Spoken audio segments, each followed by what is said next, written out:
Bayangkan ada seorang pemimpin yang berpandangan jauh, memiliki keinginan untuk menyatukan sebuah bangsa dalam satu negara, namun terpaksa menggunakan kekejaman untuk menyatupadukan bangsa itu.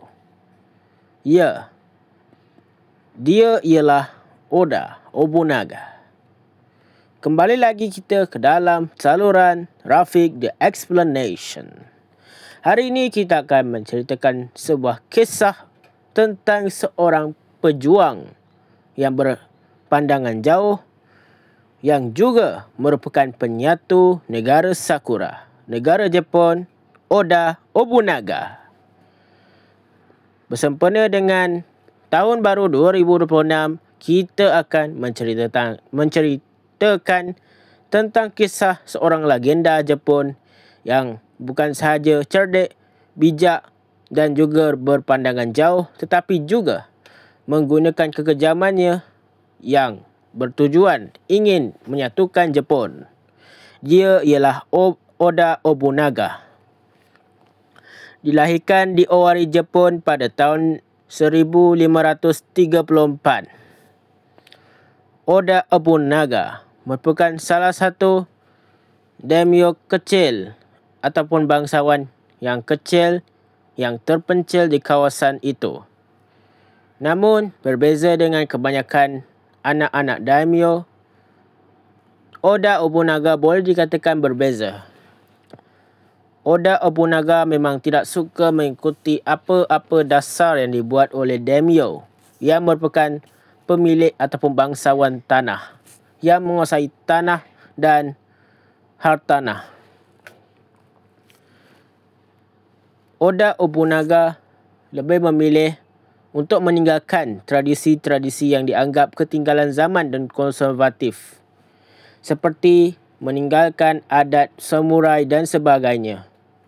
Bahkan ketika ayahnya meninggal dunia, dia dengan senangnya memakai baju biasa, memakan gula-gula dan juga membalingkan debu-debu ke orang lain.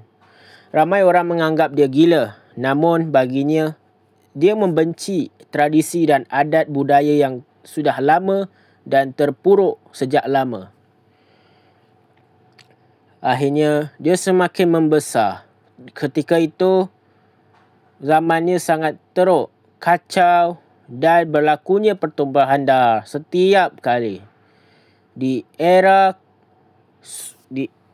zaman Sengoku, Oda Nobunaga sangat benci melihat banyak para bangsawan atau daimyo ini berebut kuasa semata-mata untuk menguasai hartanah, tahta, wanita dan sebagainya, yang dianggap sebagai sebuah pembantaian terhadap bangsa sesamanya sendiri dan boleh mengakibatkan huru-hara dan peperangan yang tidak ada noktahnya.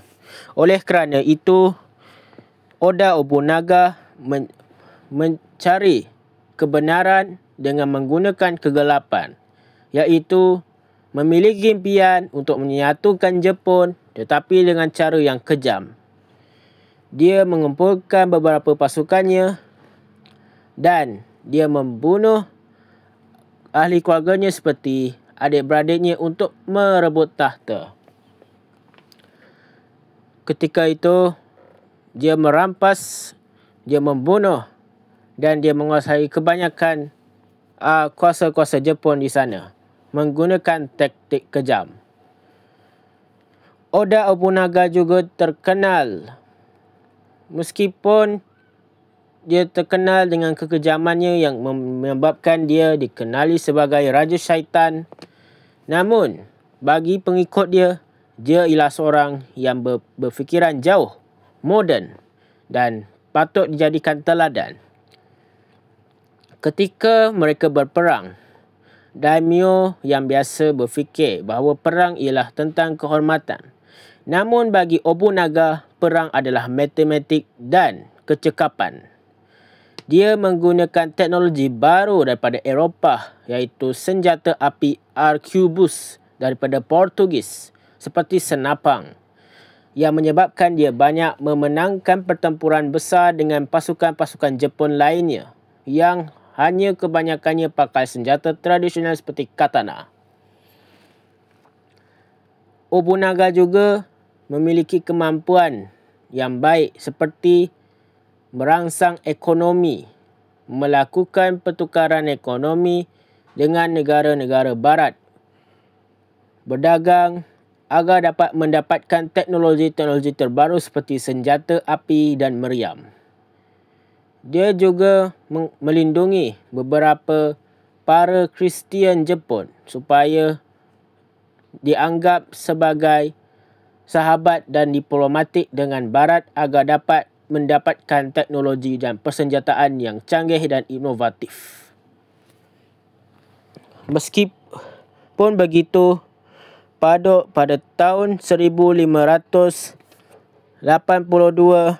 berlakunya peristiwa Honnoji di mana Nobunaga dikhianati oleh jeneralnya sendiri, Akechi Mitsuhide.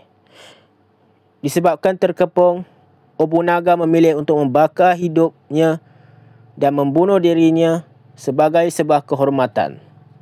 Meskipun dia tidak berjaya menyatupadukan Jepun secara mutlak, namun penerusnya iaitu Toyotomi Hideyoshi dan Tokugawa Ieyasu berjaya menyatukannya, berjaya meneruskan impian Nobunaga.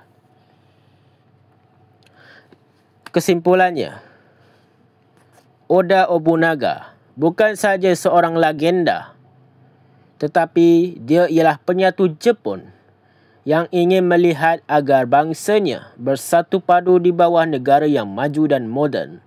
Namun meskipun begitu, niat seringkali tidak boleh diikuti dengan cara kita yang agak kejam, yang menyebabkan kepada pembunuhan, pembantaian, penyiksaan dan kekejaman. Ramai juga di kalangannya yang mati dibunuh dan diseksa oleh tentera Nobunaga kerana dianggap menghalang visi dan impiannya menyatukan Jepun. Namun meskipun begitu, tanpa adanya kehadiran Nobunaga, Jepun mungkin tidak semoden, sekuat yang kita kenal seperti mana sekarang.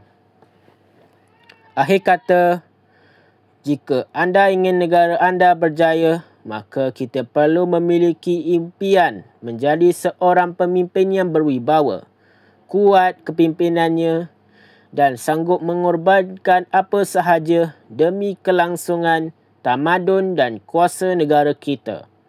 Terima kasih kerana telah menonton video ini sampai akhir. Sila subscribe dan like. Bye.